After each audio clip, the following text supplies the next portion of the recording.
Movie start होती है और हम एक लड़की को देखते हैं। इस लड़की का नाम डेफनी होता है। इसकी उम्र 17 साल होती है। डेफनी आजकल अपनी माँ लिवी के साथ चाइना टाउन में एक रेस्टोरेंट के ऊपर रहती है। वो यहाँ वेट्रेस के तौर पर काम करती है।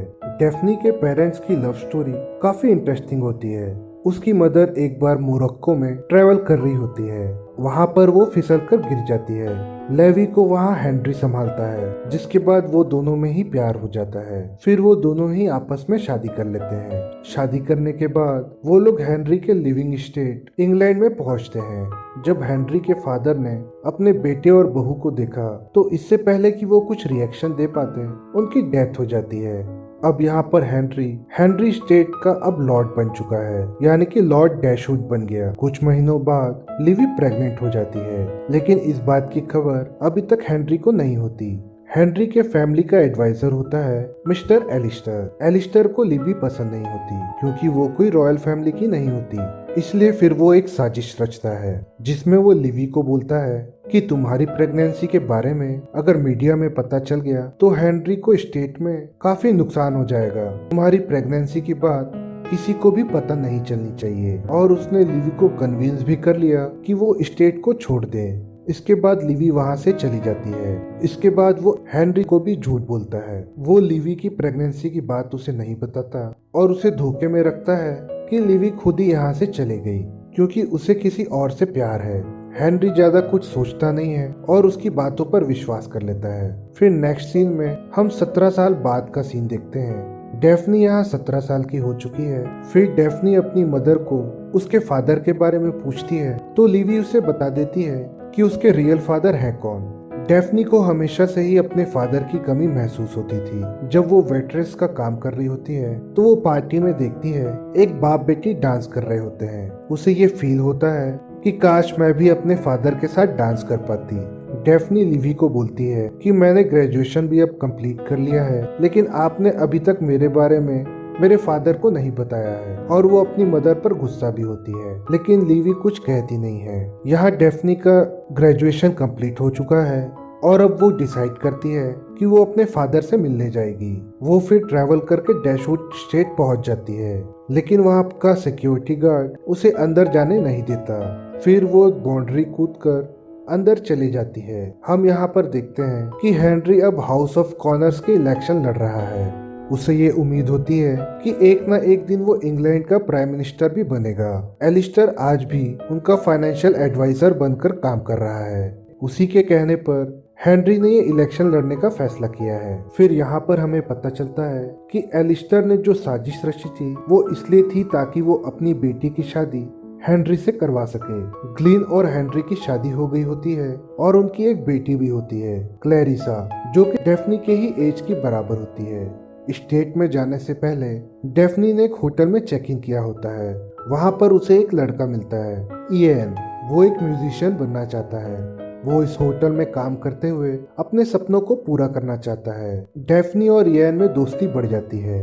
डेफनी जब डैशवुड स्टेट में घुसती है तब क्लैरिसा ने उसे देख लिया होता है। डेफनी फिर वहां से भाग रही होती है, तभी हेनरी उसे पकड़ लेता है। हेनरी को लगता है कि शायद ये कोई चोर है। फिर वो उसे पकड़कर अपने महल के अंदर लाता है। डेफनी यहाँ अपने बचपन की तस्वीर दिखाती है और अपने डॉक्यूमेंट्स भी दिखाती है, जिससे उनको पता चल जाता है कि डेफनी हेनरी की ही बेटी है। पहले तो हेनरी को यकीन नहीं होता। उसे बिल्कुल यकीन नहीं होता कि लिवी ने उससे इतनी बड़ी बात कैसे छुपा कर रखी।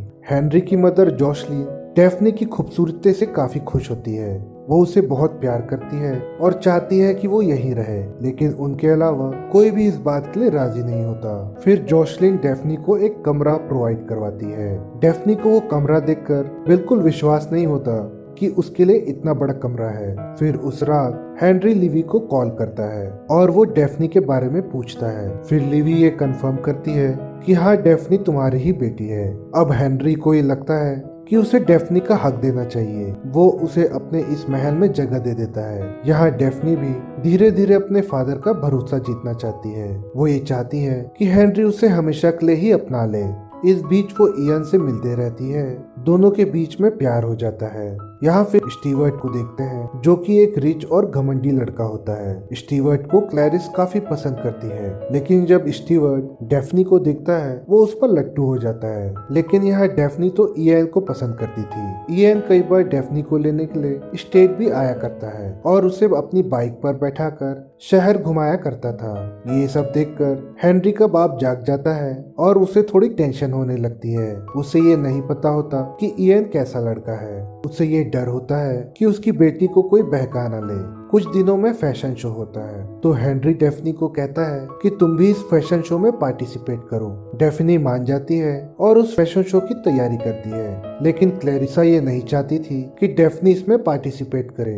डेफनी यहाँ पहुँचने में लेट हो जाती है और प्रॉपर ड्रेसअप भी नहीं कर पाती है, लेकिन वो अपने कैजुअल ड्रेस में ही सबको इम्प्रेस कर लेती है। क्लैरिसा की सारी प्लानिंग फेल हो गई होती है। यहाँ एक पार्टी में डेफनी होती है जहाँ पर स्टीवर्ट आ जाता है। वो डेफनी के साथ मिसबिहेव करता है। तब डेफनी उसे धक्का देकर थेम्स नदी पर गिरा देती है। ये सब चीजें देखकर हेनरी खुश होता है कि उसकी बेटी हर चीज को टैकल कर सकती है, लेकिन उसे इस बात की चिंता होती है कि डेफनी का बिहेवियर एक कॉमन पीपल की तरह है। कहीं इस वजह से वो अपना इलेक्शन न हार जाए। इसलिए फिर वो डेफनी को कहता है कि तुम्हें खुद में कुछ चेंजेस लाने होंगे।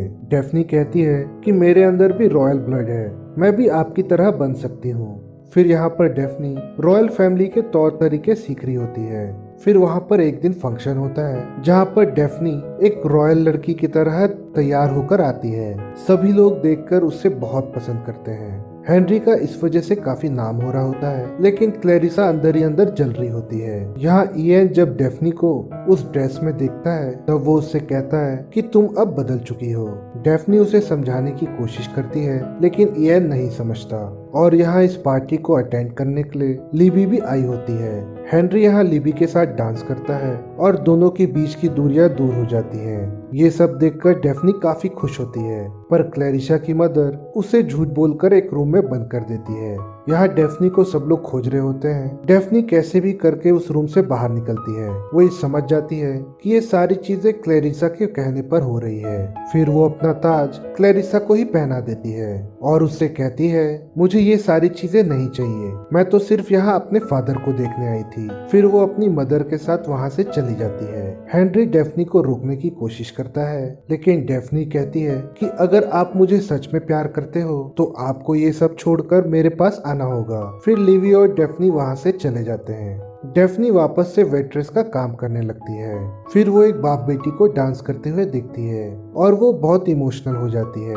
यहाँ हेनरी को एलिस्टर की साजिश का पता चल जाता है। फिर हेनरी एलिस्टर को पंच मारकर गिरा देता है और उसकी बहुत बेइज्जती करता है। फिर वहाँ से चला जाता है। वो ग्लिन से तलाक ले लेता है और फिर वो सब कुछ छोड़कर डेफनी के पास आ जाता है। और अब वो डेफनी को कहता है कि मैं बस तुमको चाहता हूँ, मैं तुम्हारे साथ रहना चाहता हूँ। और वो माफी मांगने के लिए अपने साथ ईएन को भी लाता है। ईएन और डेफनी दोनों डांस करते हैं। हेनरी भी यहाँ लिवी के साथ डांस करता है। अब इनकी फैमिली कंप्लीट हो गई होती है और हम देखते हैं यहाँ ग्लिन ने एक रिच आदमी से शादी कर ली, जिसकी वजह से बाद में ग्लिन की मौत हो जाती है। क्लैरिसा ने स्टीवर्ट से शादी कर ली है, लेकिन स्टीवर्ट अभी भी बाहर मुंह मारता है। यहाँ एलिस्टर आजकल लंदन के टूर बसेस में गाइड का काम करता है। हेनरी और लिवी ने फिर से शादी कर ली और यहाँ डेफनी आजकल ऑक्सफोर्ड में पढ़ रही है और वो ईएन के साथ डेट कर रही है। और इसी के बाद ये मूवी खत्म हो जाती है। अगर आपको ये मूवी अच्छी लगी हो